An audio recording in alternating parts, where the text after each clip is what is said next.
Previously, I showed you how to keep your house warm in the winter by adding more layers to your window. Believe it or not, this method works in the hot summer days too when you turn on your air conditioner. In the summer days, the additional layers prevent hot air seeping in and cold air leaking out. Now, if for some reason your windows cannot support window inserts, I'm happy to say there is a solution. For instance, this window right here has absolutely no frame whatsoever. I mean, you can see the frame, but it's not nice and pretty. You need something that is super tight to seal it all up to make sure that there's no gaps whatsoever. On this side, on the bottom side, you can see that there is absolutely no straight edge. This edge right here is being made right now. I'm framing it. And on the top, I'm framing it up as well. I know it's not nice and pretty, and that's because I am busy with another house project. I mean, the screws are not even flush, as you can see here. The top and the bottom side is done for now. We'll do the left and then the right sides. The top was very drafty. I'm using some foam right there, polyurethane foam to be exact, to make sure that there's no draft coming in this gap, nor coming up through there. This foam works really well. I don't feel any draft. We need to make it super tight so that way there's no air escaping through the frame. You can find polyurethane foam for free from packaging. If you buy the foam, they are shockingly expensive. This is what I have so far. We got the pine wood painted and installed. Now we have a nice frame, about 3/4 inches, for the window inserts to pop right in. As you can see, there are some gaps here, and you definitely don't want any gaps. Here's a huge gap, so we're going to seal all the gaps up. So even though you have the frame up, you have to make sure that no air can ever pass through and into the room. Using a thermal camera makes it super easy, as seen in this previous video. If you don't want to buy a thermal camera, then gliding your hands near the window works just as good. Before we apply caulk to cover up the gaps, we have to make sure that the frame and the surfaces are super clean.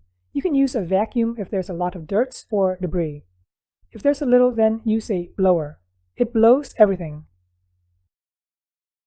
You can use whatever screws you want. I'm using drywall screws.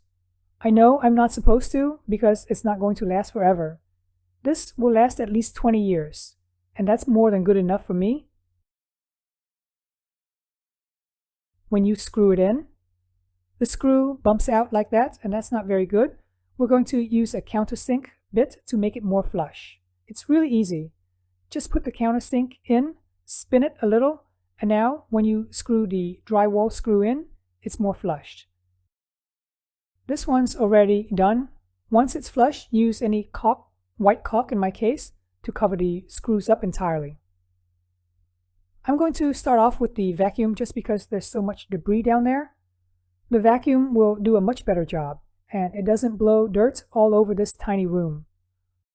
By the way, if this video is helpful, please consider subscribing and liking the video. This lets YouTube know my video is indeed helpful and will recommend to others like yourself. After using the countersink and putting the screws back on, you can see it looks better already. Make it look even better by using a little bit of caulk. Apply over the screw. If you want it to look even better, then wait maybe 4 hours and apply another layer of caulk. This will make sure it's nice and flat and completely covered up. For some of the bigger gaps, I used Durham's Rock Hard compound. This stuff is awesome and dirt cheap. After the Durham is dried, maybe about 8 hours, then we can paint. Once you're done covering up all of the gaps, big or small, then proceed with making your own window inserts, as shown in the previous video. Here's mine all done. I got the pull tabs at the bottom, on this side and on that side. If I need to take the insert off, just pull the tabs and the insert comes out easily. Alright, hopefully this framing method helps you out along with the window inserts. This has saved us so much money, especially in the winters. Our bill is basically half of what the neighbors are paying. I really appreciate you guys subscribing to my channel, liking this video, and thanks for watching.